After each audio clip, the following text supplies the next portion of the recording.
네, 2025년 상반기 비블리온 상공부 기독교 핵심 진리 두 번째 시간입니다.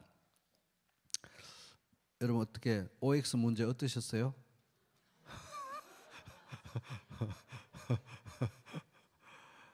제가 그 OX 문제의 트라우마랄까 공포를 처음 느꼈을 때가 이제 97년도에 처음 유학 가서 이제 그때 이제 저는 이제 목표 중에 하나가 진짜 그 당대에 그 진짜 이름 날렸던 전설 같은 교수님들 돌아가시기 전에 빨리 강의 듣는 게 목표 중에 하나였거든요. 그 중에 이제 존 F 왈보드라는 교수가 있는데 그분은 이제 달라스 신학교에서 종말론으로 이제 권위자입니다. 그런데 이제 그분이 이미 제가 갔을 때 90이 한참 넘으셨어요. 그래가지고 빨리 이분 강의가 떠야 되는데 들어야 돌아가시기 전에 듣는데 이제 근데 마침 돌아가시기 전에 들었어요. 그래서 휴거라는 강의를 들었는데 이제 90이 넘으시니까 이렇게 고개 막 거의 이렇게 수그리셔가지고 천천히 걸어오세요. 그리고 이제 60분 강의를 하시면 강의를 60분 못 하셔가지고 한 20분 정도만 강의하시고 나머지는 발표를 시켰어요. 발표. 근데 뭐 그럼 발표를 시켜도 워낙 이 대가이시기 때문에 발표에 이제 학생들이 발표할 때 옆에 이렇게 앉아서 조시거든요. 그래도 이제 그래도 뭐 이렇게 간혹 들리는 말씀이 있을 테니까 함부로 못 하죠. 그래서 엄청 열심히 해가지고 다들 애들 막 이제 발표 준비해서 발표하고 그랬는데 이제 중간고사, 뭐 기말고사 이런 거를 시험을 내시는데 뭐 그렇게 많은 그런 숙제도 내지 않으시고 이분이 OX 문제를 내시는 거예요.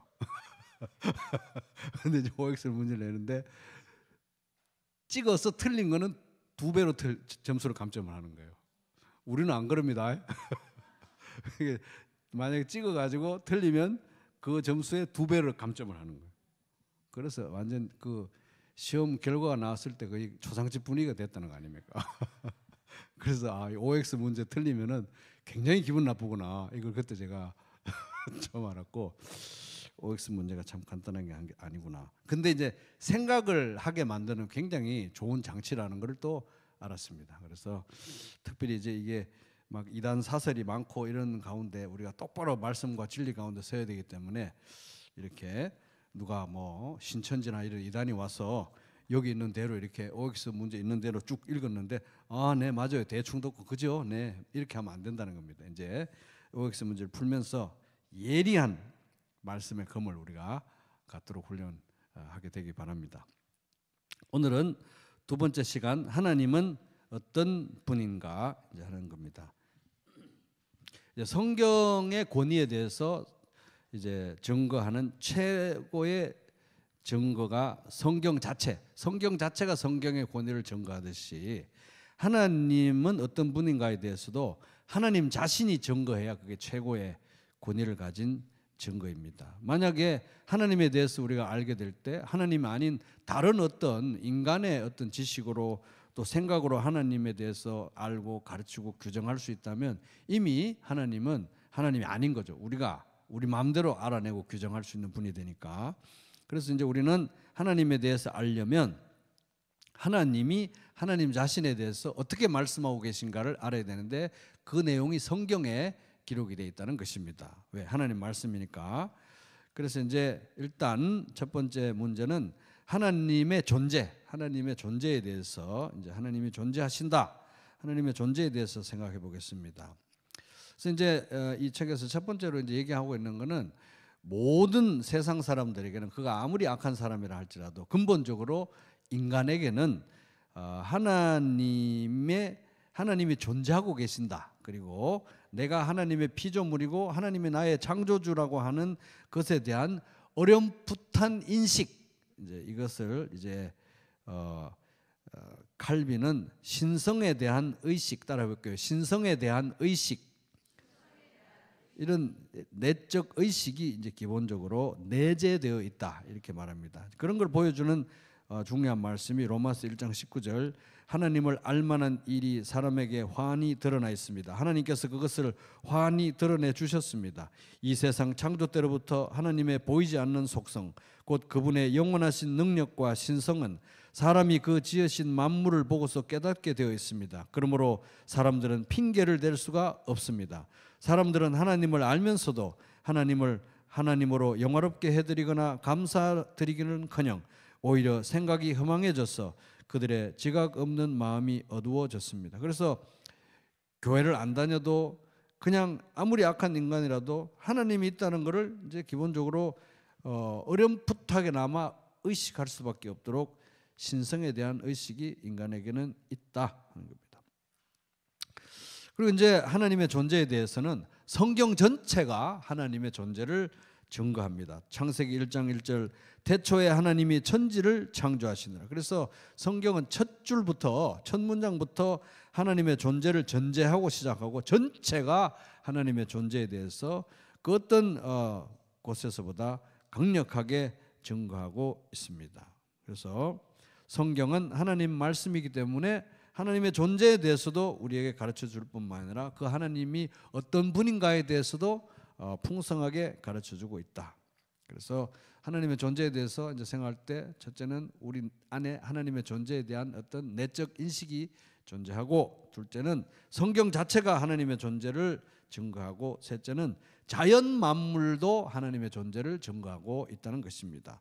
사도행전 14장 17절 그렇지만 하나님께서 자기를 드러내지 않으신 것이 아닙니다. 하나님이 자기를 드러내셨다는 거예요.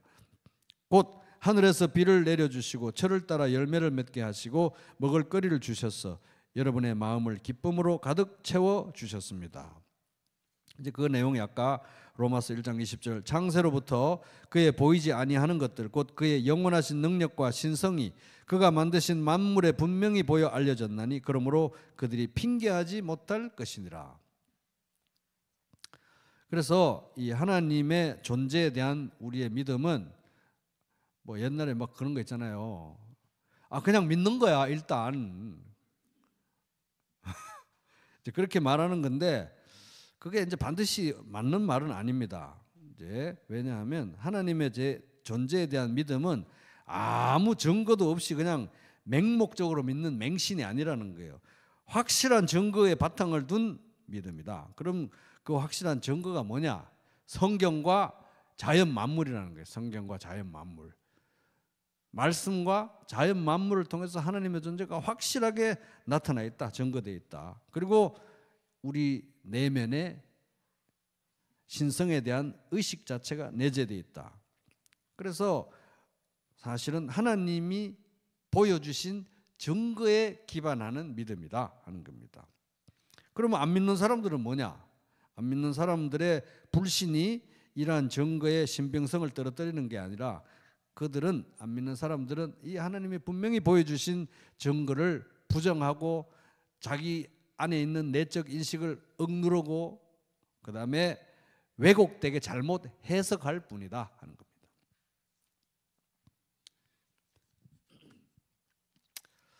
자, 두 번째 이제 하나님은 어떤 분인가 두 번째 문제, 우리는 하나님을 알 수 있다. 우리는 하나님을 알 수 있는가 하는 문제입니다. 인간이 유한한 인간이 무한한 하나님을 알 수 있는가? 그래서 이제 우리는 하나님의 존재에 대해서 이제 방금 이제 살펴보았는데 지금 이제 문제는 우리가 하나님을 알 수 있는가? 그리고 하나님을 알 수 있다면 얼마나 알 수 있는가 하는 겁니다. 자, 일단 기본적으로 전제해야 될 것은 인간은 결코 하나님에 대해서 완전히는 알 수 없다. 완전히 알 수 없다. 왜?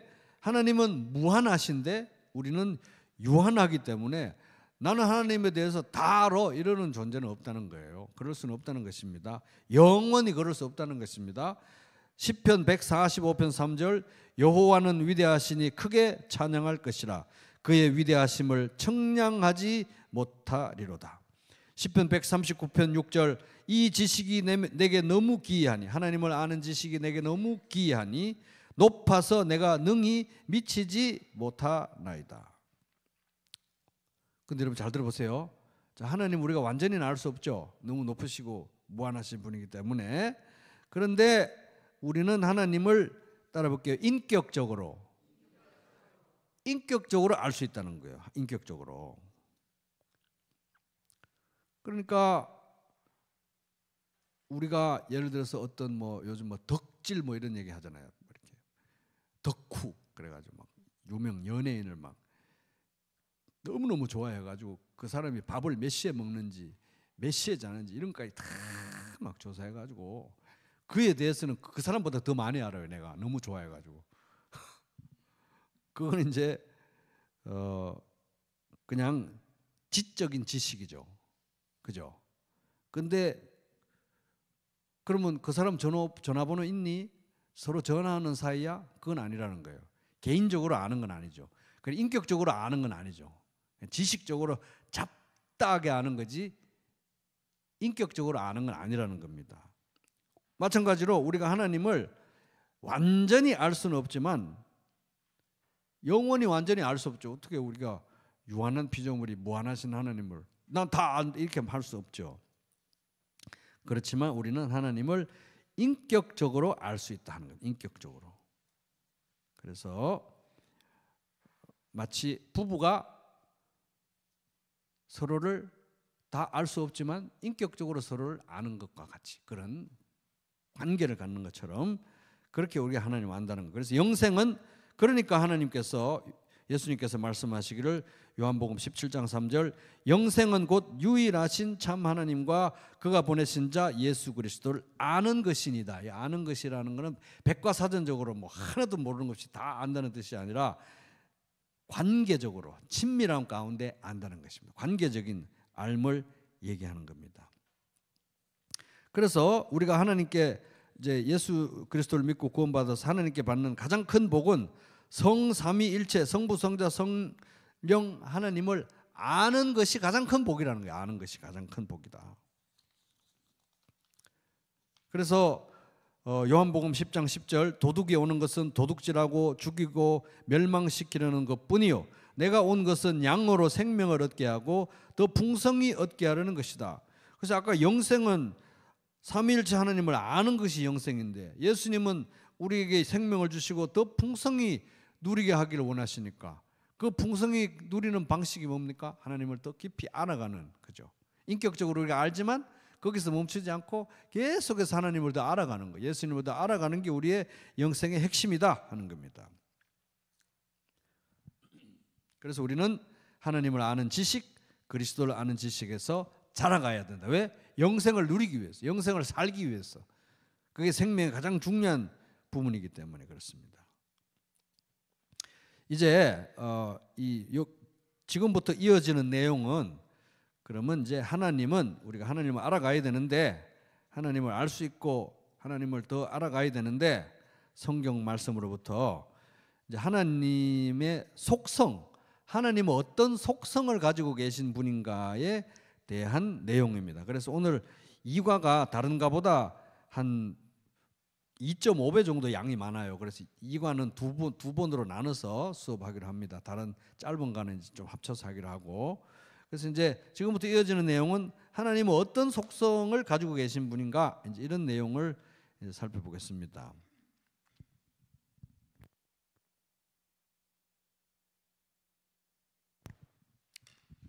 첫 번째 다루는 하나님의 속성은 따라볼게요. 하나님은 자존하신다. 자존. 저도 책 보다가 돋보기를 안 끄고 얼핏 보니까 지존이라고 보였는데 나중에 자세히 보니까 자존이더라고요. 자존. 하나님은 자존하신다. independent, 자존하신다 이런 뜻입니다. 하나님이 자존하신다 이런 뜻은 하나님이 다른 어떤 피조물에게 의존하거나 다른 피조물을 필요로 하거나 하지 않으신다는 거예요. 그 자체로 하나님 자체로 완전하신 분이라는 겁니다. 그래서 사도행전 17장 24절 25절 보면 세 번역으로 보면 우주와 그 안에 있는 모든 것을 창조하신 하나님께서는 하늘과 땅의 주님이시므로 사람의 손으로 지은 신전에 거하지 않으십니다. 성전을 지으라고 하는 게 뭐 하나님이 집이 없어서 성전 지으라고 하는 게 아니라는 거예요. 또 하나님께서는 무슨 부족한 것이라도 있어서 사람의 손으로 섬김을 받으시는 것이 아닙니다. 하나님을 예배해라, 하나님만을 예배해라. 이게 하나님이 무슨 애정 결핍에 걸려가지고 외로워서 나를 예배해다오 이렇게 말씀하시는 게 아니라는 것입니다. 그분은 모든 사람에게 생명과 호흡과 모든 것을 주시는 분이십니다. 모든 것을 항상 주시는 분이시라는 거예요. 이 세상 모든 만물에게 모든 것을 항상 주시는 분이 하나님이라는 거예요. 하나님. 항상 주시기만 하는 분이라요. 항상. 그래서 우리가 하나님께 올려드리는 어떤 모든 것들로 다 하나님께 받은 거라는 거죠. 그래서 하나님은 그 자체로 완전하신 분이고 항상 모든 만물에게 모든 것을 계속 주시는 분이시다. 유일하신 분이시죠. 유일하신. 그래서 우리를 창조하시고 구원하신 것은 하나님이 외로워서 뭐가 부족해서 예배와 칭찬이 필요해서가 아니라는 것입니다. 하나님을 예배해 드리러 나오는 게 아니라는 거예요. 아우, 하나님 일주일 동안 많이 외로우셨으니까 가서 예배 드리자, 좀 달래드리자, 이렇게 주일날 나오는 게 아니라는 것입니다. 주일날도 우리는 은혜를 받으러 나오는, 은혜를 받으러. 그래서 하나님은 유일한 창조주, 유일한 하나님, 영원히 모든 피조물에게 주고 또 주고 영원히 주시는 분이시다. 영원부터 영원까지 하나님만 창조주이시고 우주를 지탱하는 분이시기 때문에. 시편 90편 2절, 산들이 생기기 전에, 땅과 세계가 생기기 전에 영원부터 영원까지 주님은 하나님이십니다. 로마서 11장 36절, 만물이 그에게서 나고 그로 말미암아 있고 그를 위하여 있습니다. 그에게 영광이 세세 있기를 빕니다. 아멘. 그래서 모든 것을 만드시고 모든 것을 지탱하시고 모든 것의 존재 목적이 되는 분이 하나님이시다 하는 겁니다. 그래서 하나님은 스스로 계신 분, 자존하시는 분이다. 그래서 이제 이분이 쓴 책에, 다른 책에는 이런 식으로 아주 잘 표현해 놨습니다. 한번 들어보세요, 여러분. 자, 하나님은 우리 사람을 포함한 피조물을 필요로 하지 않는 정도가 아니라, 필요로 할 수가 없다. 하나님은 피조물을 필요로 할 수가 없는 분이라는 거예요. 필요로 하지 않는 정도가 아니라. 그러면서 이분이 이제 비유를 들기를, 왜 그러냐? 하나님의 존재와 우리의 존재는 차원이 다르기 때문에. 예를 들어서 비유하자면 하나님의 존재는 태양과 같고 우리의 존재는 성냥불과 같다는 거예요. 태양이 성냥불을 왜 필요로 하냐는 거예요. 필요로 할 수가 없다는 거예요. 근데 이거 우리 잘 생각해야 됩니다. 이렇게 매정하거나, 성경이 이렇게 매정하시나? 성경이 하나님이 우리를 필요로 하지 않는다고 이렇게 매정하게 얘기를 하시나? 사실입니다. 필요로 할 수가 없다는 거예요. 스스로 온전히 존재하시기 때문에.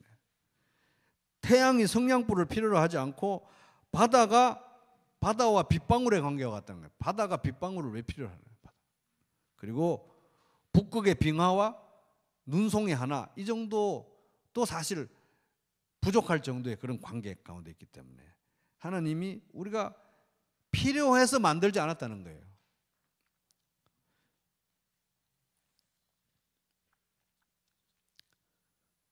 자, 여러분 어떻게 섭섭하십니까? 동의가 되십니까? 하나님 우리가 필요가 없어요.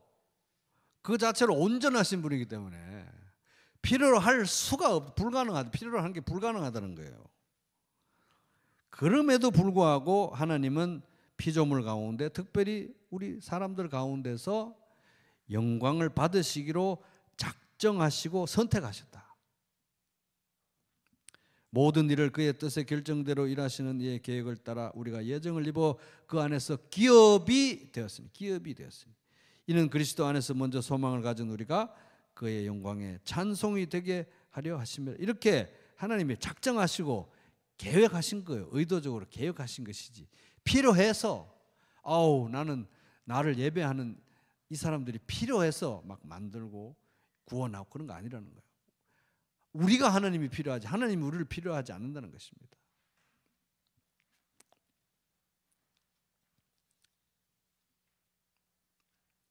그러면 이제 우리는 주일날 예배하러 나올 때 하나님께 뭘 해드리러 간다 이런 생각을 하고 나오지 않을 수 있겠죠.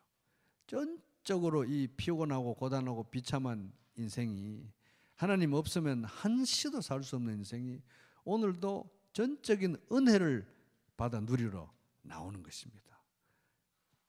그래서 우리는 예수님이 임재해서 나눠주시는 빵과 잔이 그토록 소중하고 또 들려지는 말씀이 그토록 소중하고 성도들과 성도들의 교제가 그토록 소중한 것입니다. 그런 걸 통해서 하나님이 우리에게 은혜를 베푸시는 것이기 때문에.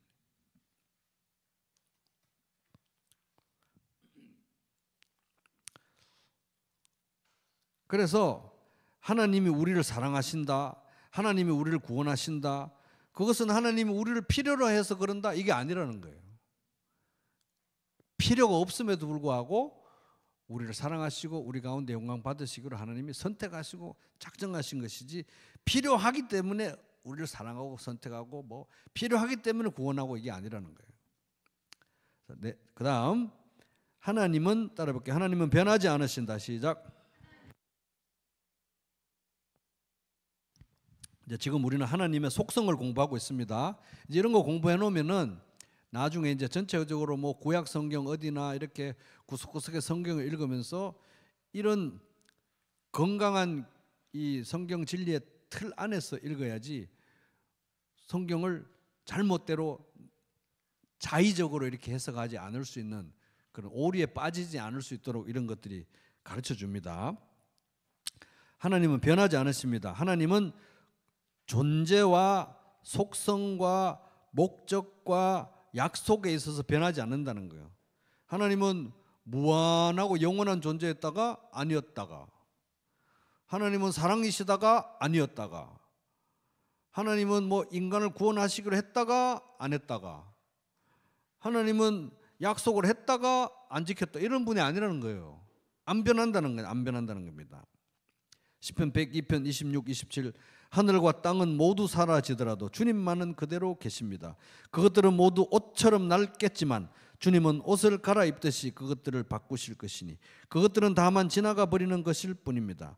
주님은 언제나 한결같습니다. 주님의 횟수에는 끝이 없습니다. 말라기 3장 6절 나 여호와는 변하지 아니하나니 그러므로 야곱의 자손들아 너희가 소멸되지 아니하느니라. 에베소서 1장 4절 곧 창세전에 그리스도 안에서 우리를 택하사 우리로 사랑 안에서 그 앞에 거룩하고 흠이 없게 하시려고 그렇게 뜻을 정하셨잖아요. 안 변한다는 거예요. 에베소서 1장 11절 모든 일을 그의 뜻의 결정대로 인하시는 이의 계획을 따라 우리가 예정을 입어 그 안에서 기업이 되는데 그런 예정 하시고 작정하셨잖아요. 안 변한다는 거예요. 하나님 뜻은. 민수기 23장 19절 하나님은 사람이 아니시다. 거짓말을 하지 않으신다. 사람의 아들이 아니시니 변덕을 부리지도 않으신다. 변덕을 부리지도 않으신다. 어찌 말씀하신 대로 하지 아니하시랴. 어찌 약속하신 것을 이루지 아니하시랴. 하나님은 변하지 않는 분이라는 겁니다. 근데 또 이거 뭐 하나님은 변하지 않는 분이다 하니까 어떤 사람들은 너무 또 그렇게 또 이거를 많이 이렇게 지나치게 생각을 해서 하나님이 변하지 않는다는 것은, 그러면 하나님 변하지 않는다고 말씀하셨죠? 분명히 말씀하셨습니다. 그러면 지금부터 제가 마음 놓고 죄 짓게요. 이렇게 내가 변덕스럽게 죄를 짓게 되거나 또는 상황이 급작스럽게 변화되었거나 이래도 하나님은 무슨 경직된 법조문이나 계약서처럼 하나님 변하지 않는다면서요. 이런 하나님으로, 경직된 하나님으로, 경직된 법조문과 같은 하나님으로 오해해서는 안 된다는 거예요. 하나님 우리를 사랑하신다고 말씀하셨지만 죄를 지으면 바로 딱 징계에 들어오시죠. 즉각적으로 상황과 우리의 변화와 이런 거에 반응하시는 분이시다. 그래서 하나님이 이제 또 어떤 사람은 하나님이 변하지 않는다고 하니까 하나님 변하지 않으시니까 그럼 우리 같이 이렇게 아침에 이랬다가 저녁에 이랬다가 금방 이랬다가 전방 저랬다가 이렇게 이리 갔다 저리 갔다 하는 그런 변덕스러운, 감정도 없으신 인공지능 같은 분이시겠네. 피도 눈물도 없는, 감정도 없는 분이신가 보죠. 이것도 아니라는 거예요.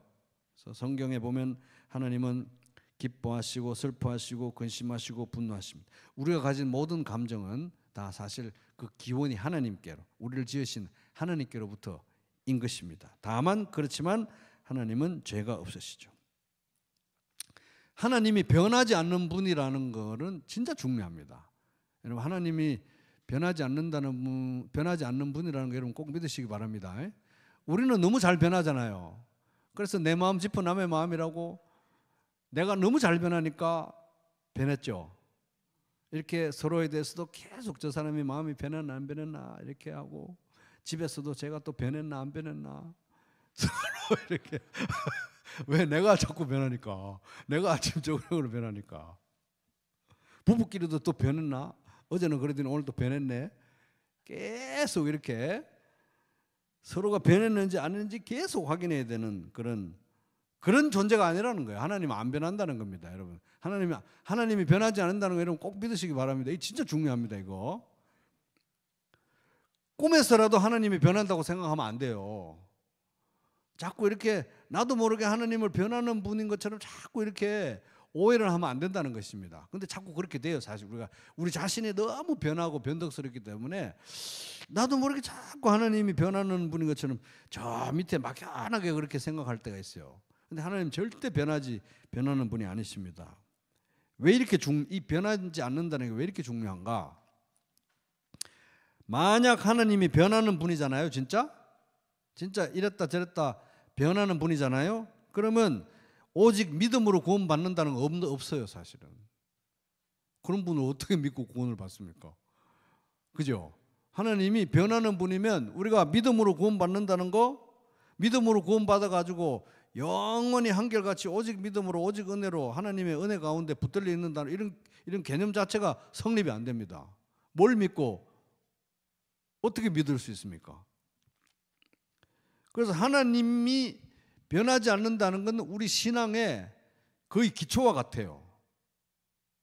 만약 하나님이 변하는 분이면 우리가 믿는 게 다 이거 전부 다 이게 기초가 다 사라지는 것입니다. 굉장히 중요한 것입니다. 하나님은 변덕스러운 분이 아니다, 변하는 분이 아니다 하는 것입니다.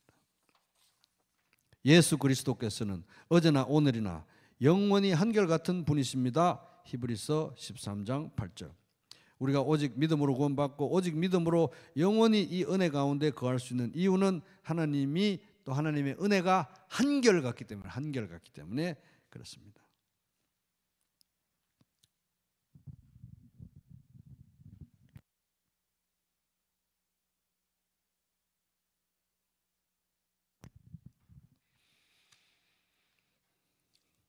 만약 하나님이 그 존재와 목적과 속성과 약속에 있어서 변하는 분이다 이렇게 생각을 해보면, 조금만 이렇게 생각해보면 말도 안 되는 결과가 나옵니다. 만약 하나님 변하잖아요. 그럼 둘 중 하나겠죠. 좋게 변하든지 나쁘게 변하든지, 그죠? 더 좋게 변하든지 더 나쁘게 변하든지. 더 좋게 변한다 그러면은, 그럼 지금까지 하나님은 최선이 아니었어요? 하나님이 세상을 사랑하사, 하나님이 세상을 이처럼 사랑하사 독생자를 주셨다더니 최선이 아니었네. 그렇게 되는 거잖아요. 근데 만약에 하나님이 더 좋은 방향이 아니라 나쁜 방향으로 변한다고 하면은, 조금 더 나쁜 방향으로 변할 수 있는 하나님은 더 나쁘게도 변할 수 있어요. 그럼 우리가 천국에 영원한 복락 이런 건 보장할 수가 없는 것입니다. 하나님 변하면 안 되는 거예요. 하나님 변한다고 가정하는 순간 우리 신앙의 모든 게 다 무너지는 것입니다. 모든 게 다. 그러니까 이걸 가지고 우리가 장난치고 이렇게 왔다 갔다 하고 이걸 유야무야하고 이렇게 대충 생각하고 이렇게 어렴풋이 그냥 변할 수도 있는 거지 뭐 이렇게 생각할 문제가 아니라는 거예요. 절대로 하나님은 변하는 분이 아니다. 나는 변덕스럽지만 하나님은 절대로 변하는 분이 아니다. 그래서 내가 예수 믿을 때 예수님께서 내미신 구원의 손을 내가 잡았을 때, 예수님 날 잡아쳤잖아요. 진짜 안 놓는다고, 놓지 않으신다고 약속하셨고, 영원히 사랑하시겠다고 약속하셨고, 이 사랑이 변하지 않는다고 약속하셨고, 무슨 일이 있어도 이 손을 놓지 않겠다고 약속을 하셨기 때문에 진짜로 변하지 않는다는 거 여러분 꼭 믿으시기 바랍니다. 진짜로 진짜 중요한 거예요. 이게 얼마나 중요하면은 어떤 시인은 총 26절에 걸쳐가지고 줄줄마다 절절마다 하나님이 변하지 않아서 너무 좋아요. 이걸 노래를 한 거예요. 그게 시편 136편. 여호와께 감사하라. 그는 선하시며 그 인자하심이 영원하미로다. 인자하심이 인자하심이 벌써 헤세드인데 변하지 않는 사랑, 한결같은 사랑, 약속을 지키는 사랑이잖아요. 인자하심이 영원해버려요. 그러니까 변하지 않는 거죠. 그죠? 신들 중에 뛰어난 하나님께 감사하라. 그 인자하심이 영원하미로다. 변하지 않는 사랑이 영원한 거예요. 주들 중에 뛰어난 주께 감사하라. 그 인자하심이 영원하미로다. 변하지 않는 사랑이 영원하다. 계속 노래합니다. 홀로 큰 기이한 일들을 행하시는 이에게 감사하라. 그 인자하심이 영원하시면 한결같은 사랑이 영원하다고 또 노래합니다. 지혜로 하늘을 지으신 이에게 감사하라. 그 인자하심이 영원하미로다. 헤세드가 영원하다. 그래서 하나님은 변하지 않으신다. 그래서 여러분 이거 한번 깊이 한번 묵상해 보시기 바랍니다. 그 다음 하나님의 속성 따라 볼게요. 하나님은 영원하시다. 그래서 시편 90편 2편에 보면 산이 생기기 전 땅과 세계도 주께서 조성하시기 전 곧 영원부터 영원까지 주는 하나님이시다. 하나님이 모든 것을 만드시기 전에도 존재하셨고 이 세상 모든 만물은 없었다가 새로 생겨난 것인데 하나님이 그 창조하셨던 시점이 있다는, 시작점이 있다는 거예요. 에베소서 1장 4절 곧 창세전에 그리스도 안에서 우리를 택하사 우리로 사랑 안에서 그 앞에 거룩하고 흠이 없게 하시려고 하나님은 이 세상이 존재하기 전부터 창세 전에 세상을 창조하시기 전부터 이미 하나님은 영원 전부터 일하고 계셨다는 겁니다. 그죠? 요한계시록 1장 8절 주 하나님이 이르시되 나는 알파와 오메가라. 이전에도 있고 전에도 있고 장차 올 자요 전능한 자라 말씀하셨습니다. 그러니까 알파와 오메가 모든 것을 만드신 시작점이고 오메가 모든 것의 존재의 목적이 되시고 이제도 있고 전에도 있고 장차 오실 영원부터 영원까지 존재하는 분이 하나님이라고 요한계시록 1장 8절에서 말씀하고 있는데 진짜 충격적인 것은 요한계시록 22장 12절 13절에 보면 예수님께서 친히 이렇게 말씀하십니다. 보라 내가 속히 오리니 내가 줄 상이 내게 있어 각 사람에게 그가 행한 대로 갚아주리라. 나는 알파와 오메가야. 아까 하나님이 자신이 알파와 오메가라고 그랬는데 예수님도 말씀하십니다. 나는 알파와 오메가요 처음과 마지막이요 시작과 마침이라. 예수님도 신성을 가진 하나님이시잖아요. 알파와 오메가.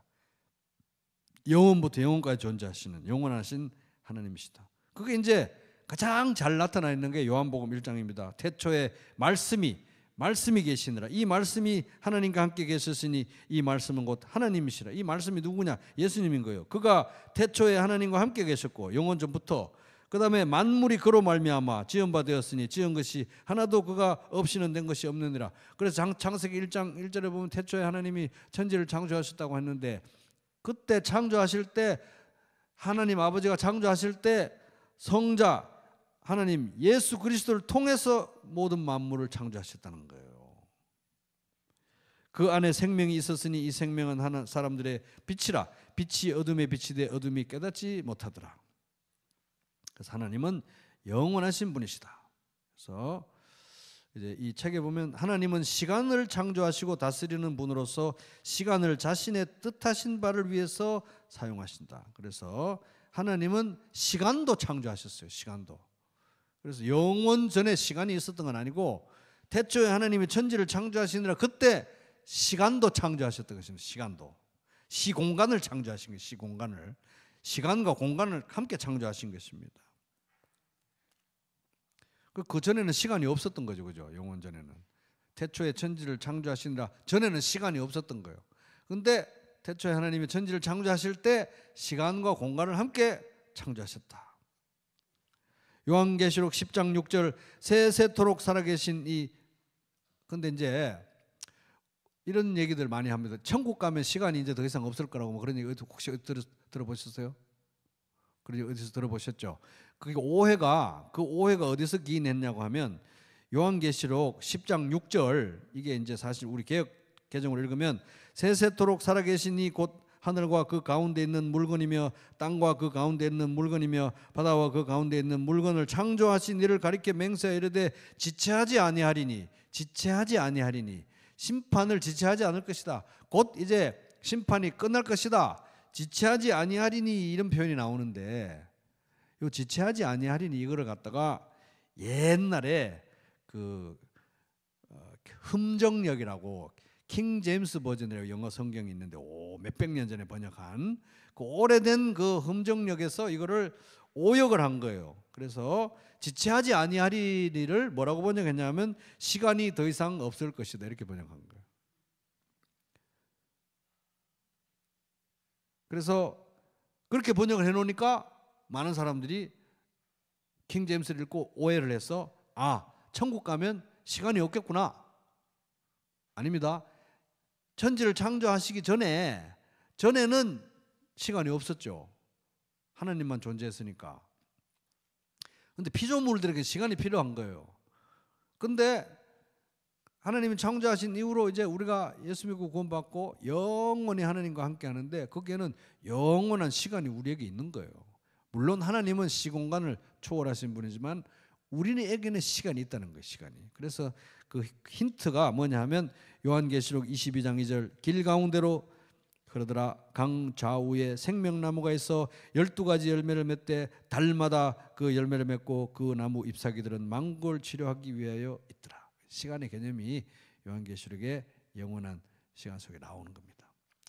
그래서 시간이 있을 거니까 그렇다고 늙고 뭐 병들어 죽고 이런 거 아니니까 걱정 마시고 어쨌든 시간이 있다.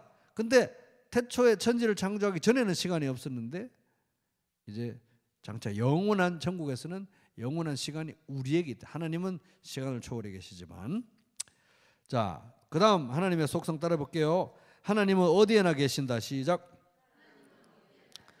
그래서 하나님은 시간의 제한을 받지 않는 것처럼 공간의 제한도 받지 않는 분이시다. 이게 이제 가장 아름답게 나타난 것이 시편 139편 7절 내가 주의 영을 떠나 어디로 가며 주의 앞에서 어디로 피하리까. 정말 아름답죠. 내가 하늘에 올라갈지라도 거기 계시며 스올에 내 자리를 펼지라도 거기 계시나이다. 내가 새벽 날개를 치며 바다 끝에 가서 거주할지라도 거기서도 주의 손이 나를 인도하시며 주의 오른손이 나를 붙드시리이다. 이제 이런 기독교 핵심 진리 이런 책이나 또 이분이 쓴 600페이지짜리나 이분이 쓴 1200페이지짜리 이런 책은 보면 읽다 보면 막 잠이 와요. 너무 어려워가지고 막 잠이 와요.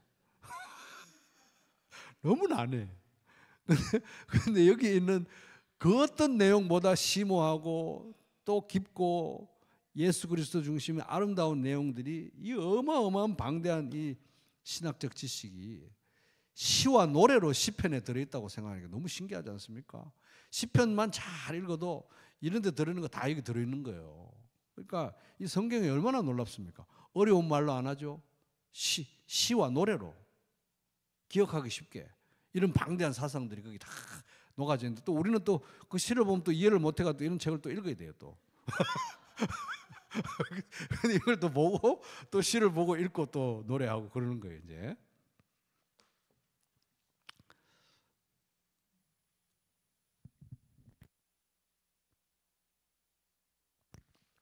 그러면 이제 하나님은 어디에나 계신다. 그러면 지금 예수님은 어디 계십니까 지금?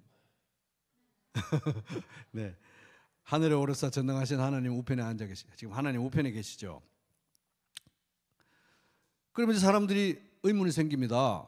예수님께서 내가 너희에게 분부한 모든 것을 가르쳐 지키게 하라. 볼지어다 내가 세상 끝날까지 너희와 항상 함께 있으리라. 이렇게 예수님께서 항상 함께 있으리라고 약속을 하셨는데 지금 하나님 우편에 그냥 거기 계시면은 우리하고 항상 함께 있겠다고 하신 예수님의 약속은 어떻게 됐습니까? 이게 바로 하이델베르크 요리문답 47문입니다. 그렇다면 세상 끝날까지 우리와 함께 있으리라는 그리스도의 약속은 어떻게 됩니까? 답 잘 해놨어요. 그리스도는 참 인간이시고 참 하나님이십니다. 그래서 이제 우리가 막연하게 생각하면 이제 잘 모르는 분들은 이제 예수님이 부활 성천에서 천국에 계시니까 이제 우리 이 땅에 계셨을 때 그런 육신도 없이 그냥 자욱한 안개같이 그냥 산신령의 그냥 안개같이 이렇게 형체도 없이 그냥 이렇게 예수님이 그렇게 계실 거야 이렇게 생각하는 거는 성경적인 사상이 아니고요. 천국에서 하나님 아버지 성령 하나님은 영이시기 때문에 우리가 볼 수가 없지만 예수님은 우리와 같은 모습으로 계십니다. 단 부활하신 모습으로 성육신이 이루어지고 영원한 거예요. 영원한 거예요. 그래서 얘기합니다. 이 부활하신 예수 그리스도 하나님 보좌 우편에 있는 예수님은 참 인간이시고 참 하나님이십니다. 그는 인성으로는, 인간으로서는, 부활하신 이 사람의 육신으로서는 더 이상 이 세상에 계시지 않으나 하나님 보좌 우편에 있으나 그의 신성과 위엄과 은혜와 성령으로는 잠시도 우리를 떠나 계시지 않습니다. 왜냐하면 예수님이 하나님이기 때문에 부활하신 육신으로는 하나님 보좌 우편에 계시지만 이분은 동시에 또 하나님이시기 때문에 어디나 계신, 그러니까 내가 세상 끝날까지 너와 함께 있으리라고 하신 말씀은 지금도 유효하고 우리 예배 가운데 함께 하시면서 우리 예배를 인도하시고 우리 예배를 받으시는 동시에 하나님 앞에 올려드리는 분이라는 겁니다. 자, 하나님의 속성 그다음 따라할게요. 하나님은 영이시다. 시작. 요한복음 4장 24절에 보면 하나님은 영이시니 예배하는 자가 영과 진리로 예배할지니라. 그래서 하나님은 영이시기 때문에, 스피릿, 영이시기 때문에 볼 수 없으며 신체 감각으로 인식할 수 없죠. 그렇다면 우리가 이제 질문이 생깁니다. 아니 그러면 하나님이 사람을 만드실 때 하나님의 형상으로 만들었다면서요. 그러면 하나님은 아버지는 우리처럼 생긴 거 아닌가? 이렇게 생각할 수 있는데 그건 아닙니다. 하나님이 인간을 만들 때 우리의 형상을 따라 하나님의 형상으로 우리를 지었다는 것은 하나님이 이런 손가락을 가지고 우리처럼 똑같이 생긴 분이라서 그렇게 만들었다는 얘기가 아니고 우리의 영혼과 마음과 관련해서 그렇게 얘기하셨다. 우리의 영혼과 마음에 관련해서 우리가 하나님의 형상을 가지고 있다. 이렇게 이제 봐야 되는 것입니다. 그래서 인간은 하나님의 형상으로 지음을 받았고 또 영이신 하나님께서 주신 영혼을 가지고 있죠. 그런 점에서 유사한 닮음을 가지고 있습니다. 그런데 우리가 예수 믿을 때 우리의 영혼은 예수님과 연합되죠. 고린도전서 6장 17절 주와 합하는 자는, 주와 연합하는 자는 한 영이니라. 그래서 우리의 영혼과 성령을 통해서 우리의 영혼과 예수님이 연합된다는 것입니다. 연합. 그래서 우리는 하나님 영혼의 관점에서, 마음과 내면과 영혼의 관점에서 하나님의 형상을 따라 지음을 받았다. 그리고 우리가 예수 믿을 때 우리의 영혼은 주님과 연합된다. 그래서 우리가 성령을 통해서 주님과 연합되었다면 우리는 죽을 때에도 우리 영혼은, 비록 우리 육신은 뭐 화장되고 뭐 납골당에 묻히고 뭐 이렇게 하겠지만 우리의 영혼은 이 영혼을 주신 하나님께로 돌아간다는 거예요. 그게 이제 전도서 12장 7절 흙은 여전히 땅으로 돌아가고 영은 그것을 주신 하나님께로 돌아가기 전에 기억하라. 그래서 우리 영혼은 예수님과 연합됐기 때문에 죽는 날 샥 예수님께로, 하나님께로 간다는 것입니다. 예수님과 연합되어 있기 때문에. 자, 그 다음 하나님의 속성 따라 보겠습니다. 하나님은 보이지 않으신다. 시작. 그죠? 하나님은 영이시니까 하나님 보이지 않잖아요, 당연히. 그래서 요한복음 1장 18절 본래 하나님을 본 사람이 없어되 아버지 품속에 있는 독생하신 하나님이 예수님이 나타내셨느니라. 요한복음 14장 9절 예수께서 이르시되 빌립아 내가 이렇게 오래 너희와 함께 있으되 네가 나를 알지 못하느냐. 나를 본 자는, 예수님을 본 자는 아버지를 보았거늘 어찌하여 아버지를 보이라고 하느냐. 또 히브리서 1장 3절 이는 하나님의 영광의 광채시요, 예수님이 영광의 광채시요 본체의 형상이라. 그러니까 예수님은 하나님의 정확한 표현이라는 거예요. 하나님을 정확하게 나타내는 분이라는 겁니다. 그의 능력의 말씀으로 만물을 붙드시며 죄를 정결하게 하시는 일을 하시고 높은 곳에 계신 지극히 크신 이의 우편에 앉으셨느니라. 그러니까 예수님이 이렇게 하나님을 정확히 나타내는 분이시니까 보이지 않는 하나님을, 그래서 예수님께서 말씀하시죠. 내가 곧 길이요 진리요 생명이니 나로 말미암지 않고는 아버지께로 올 자가 없느니라. 그러면 이제 우리가 또 질문이 생깁니다. 성경에 보면 마음이 청결한 자는 복이 있나니 그들이 하나님을 볼 것이요라고 분명히 말씀하셨고, 또 요한계시록 22장 4절 그의 얼굴을 볼 터이요 그의 이름도 그들의 이마에 있으리라 하나님의 얼굴을 본다고 말했고, 또 요한일서 3장 2절 사랑하는 자들아 우리가 지금은 하나님의 자녀라 장래에 어떻게 될지를 아직 나타나지 아니하였으나 그가 나타나시면 우리가 그와 같을 줄 아는 것은 그의 참모습을 그대로 볼 것이기 때문이니 하나님 얼굴 본다고 얘기하지 않았습니까? 그런데 우리가 이제 생각해야 되는 것은 하나님이 영이시기 때문에 여기서 우리가 하나님을 본다, 하나님의 얼굴을 본다 이거는 의인법적인 표현이고 여기서 본다는 건 우리가 육신으로 이렇게 보는 거하고 다른 겁니다. 하나님이 영이신 거예요. 하나님은 예수님은 이제 부활하셔서 육신을 가지고 계시지만 성부 아버지 하나님과 성령 하나님의 영이시니까 우리 볼 수 없는 거 이렇게 육신으로 볼 수 있는 그런 종류의 보는 게 아닙니다. 본다고 하지만 우리가 이렇게 눈으로 보는 그런 종류의 보는 게 아닌 거예요. 왜? 디모데전서 6장 16절 오직 그에게만 죽지 아니함이 있고 가까이 가지 못할 빛에 거하시고 어떤 사람도 보지 못하였고 또 볼 수 없는 이시니 그에게 존귀와 영원한 권능을 돌릴지어다. 아멘. 그러니까 천국에 가서 하나님을 본다는 것은 C.S. 루이스 같은 사람은 꼭 눈으로 봐야만 보는 것이 눈으로 보는 하나님이 아닌데도 우리는 눈으로 보는 것보다 더 확실하게 볼 것이다. 그 보는 거의 성격이 어떤 건지 우리는 천국에 가봐야 알겠지만 하나님이 이렇게 눈으로 볼 수 있는 분이 아니라는 건 틀림없습니다. 영이시기 때문에. 그런데 눈으로 보는 것보다 더 확실하고 아름답고 풍성하게 하나님을 보게 될 거라는 거예요. 궁금하죠? 그래서 이제 이 책에 보면 이분이 잘 요약합니다. 앞으로도 하나님 아버지의 전체적인 본질이나 영적인 존재 전부를 볼 수 있는 사람은 아무도 없을 것입니다. 우리가 다 어떻게 그걸 다 쫙 한눈에 다 봤어요 이렇게 할 수 있겠습니까? 그런 분이 아니라는 겁니다. 그런데 이제 예수 그리스도가 보이지 않는 하나님을 이렇게 나타내셨다. 이게 중요한 거예요. 그래서 하나님을 알기 위해서는 예수님을 알아야 됩니다. 하나님께 나아가기 위해서는 예수님을 통해서 나아가야 돼요. 하나님을 사랑하기 위해서는 예수님을 통해서 사랑해야 되는 거예요.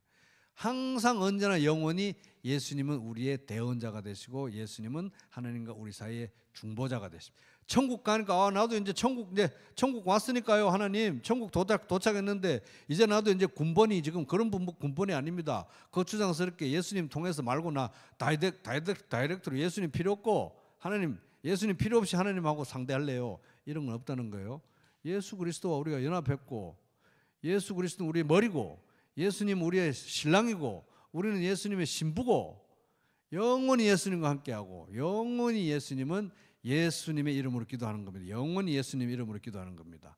영원히 예수님은 우리의 중보자인 거예요. 그러니까 눈에 보이는 이런 육신을 가진 부활하신 예수님이 천국에 거기 계신다는 건 굉장히 신기하고 굉장히 궁금하고 굉장히 기대되는 일인 것입니다. 자, 그 다음 속성 따라보겠습니다. 하나님은 모든 것을 아신다. 시작. 그래서 이제 이사야서 46장 9절에 보면 너희는 태초부터 이루어진 일들을 기억하여라. 나는 하나님이다. 나밖에 다른 신은 없다. 나는 하나님이다. 나와 같은 이는 없다. 처음부터 내가 장차 일어날 일들을 예고하였고 예고하지 않고 뭐 이렇게 계시도 주지 않고 우리한테 막 아무거나 일어나게 하지 않으신다는 거예요. 내가 이미 오래전에 아직 이루어지지 않은 일들을 미리 알렸다. 나의 뜻이 반드시 성취될 것이며 내가 하고자 하는 것은 내가 반드시 이룬다고 말하였다. 그러니까 하나님은 모든 것을 아신다는 거예요. 그러니까 퀴즈. 요즘 그 뭐 챗 GPT나 AI나 이런 것들은 막 스스로 학습 능력이 뛰어나가지고 지식이 막 기하급수적으로 늘어나거든요, 얘들이. 그러면 하나님의 지식은 날이 갈수록 더 늘어날까요?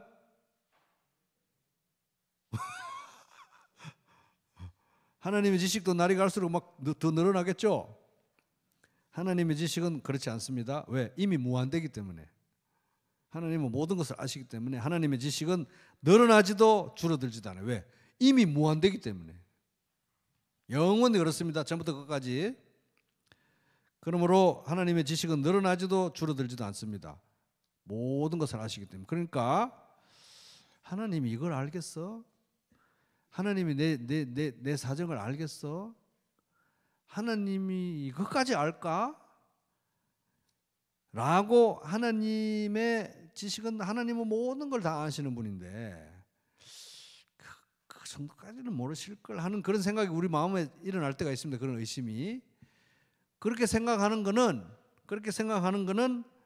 하나님이 모든 걸 아신다는 거 부정하는 거예요. 그러니까 하나님은 하나님의 그 극한의 지식, 무한대 지식인데 그 정도는 모르실 것 같아. 이렇게 무심하다, 모르신다 이렇게 생각하는 것은 하나님이 모든 것을 아신다는 하나님의 전지하심을 부정하는 것이다. 그거는 우리가 아까 하나님이 변하지 않으신다에 대해서도 흔들림이 없어야 되듯이 하나님이 모든 걸 아신다는 것에 대해서도 우리 깊이 묵상하고 내 지식 짚어서 하나님 지식, 내 마음 짚어서 하나님 이러면 안 된다는 거예요. 자, 이제 마지막입니다. 따라볼게요. 하나님은 지혜로우시다. 시작. 하나님은 모든 걸 아실 뿐만 아니라 지혜로우십니다. 그래서 뭐 AI나 컴퓨터나 이런 막 어마어마한 지식을 가진 애들도 도덕적으로 문제 있는 막 답을 줄 때도 있거든요. 얘들은 많이 아는데 지식은 많은데 뭐가 없다? 지혜가 없는 거예요. 지혜가. 근데 하나님은 모든 것을 아는 지식이 있는데 지혜도 있는 분이시. 지혜로우신 분이신 거예요. 그러니까 하나님은 실수가 없습니다. 실수가 없고 하나님이 하시는 일은 처음, 중간, 끝 항상 큰 일이나 작은 일이나 어떤 일이라도 하나님이 하시는 일은 최선의 목표, 최선의 수단, 최선의 결과를 가져오는 일이라는 거예요. 하나님은 모든 것을 아시지만 지혜로운 분이시기 때문에 그 지혜의 총화가 예수 그리스도 자신인 것입니다. 그러니까 하나님은 많이 알기는 하는데 뭐 우리나라도 뭐 많이 아는 사람들 많잖아요. 많이 배우고 지식 있는 사람들, 많이 배운 사람들이 이상한 행동하는 거 많잖아요. 지식은 있는데 지혜는 없게. 근데 하나님은 완전한 지식 가운데 있지만 완전한 지혜 가운데 있기 때문에 하나님이 하는 어떤 일도 오류나 실수나 최선이 아닌 것이 없다는 거예요. 그래서 아이고 하나님 자 지난달에 실수하셨고 1년 전에 실수하셨고 뭐 다 실수하셨는데 어쩌다 합력해서 선을 이루셨으니까 됐어요 하나님. 이런 거 아니라는 겁니다. 하나님은 처음, 중간, 끝 모든 과정에서 실수와 오류와 부족함이 없으시다는 겁니다. 단지 우리가 보기에 이거 하나님 실수 아니신가요? 이거 하나님 실수 같은데요? 이런 그런 것은 우리가 그 뜻을 이해하지 못하고 아직 모를 뿐이지 하나님의 지혜에 문제가 있는 것은 아니다. 그래서 하나님은 당신의 자녀들에게 지혜를 주십니다. 그러나 그렇다고 해서 우리가 하나님의 지혜를 전부 다 받을 수는 공유할 수는 없습니다. 그래서 우리는 늘 우리 자신의 지혜가 아니라 하나님의 지혜에 의지해야 됩니다. 너희 중에 누구든지 지혜가 부족하거든 모든 사람에게 후히 주시고 꾸짖지 아니하시는 하나님께 구하라. 그리하면 주시리라. 시편 19편 7절 여호와의 율법은 완전하여 영혼을 소성시키며 여호와의 증거는 확실하여 우둔한 자를 지혜롭게 하며. 그래서 하나님은 우리에게 지혜를 주시는 분, 지혜로우시지만 또 동시에 우리에게 지혜를 주시는 분이시기도 합니다. 그래서 답답하고 힘들고 어렵고 할 때마다 하나님께 지혜를 구하고 또 그 말씀을 묵상하는 가운데 하나님의 지혜로 가득한 삶이 되시기를 주님의 이름으로 축복합니다. 그럼 기도하고 마치겠습니다.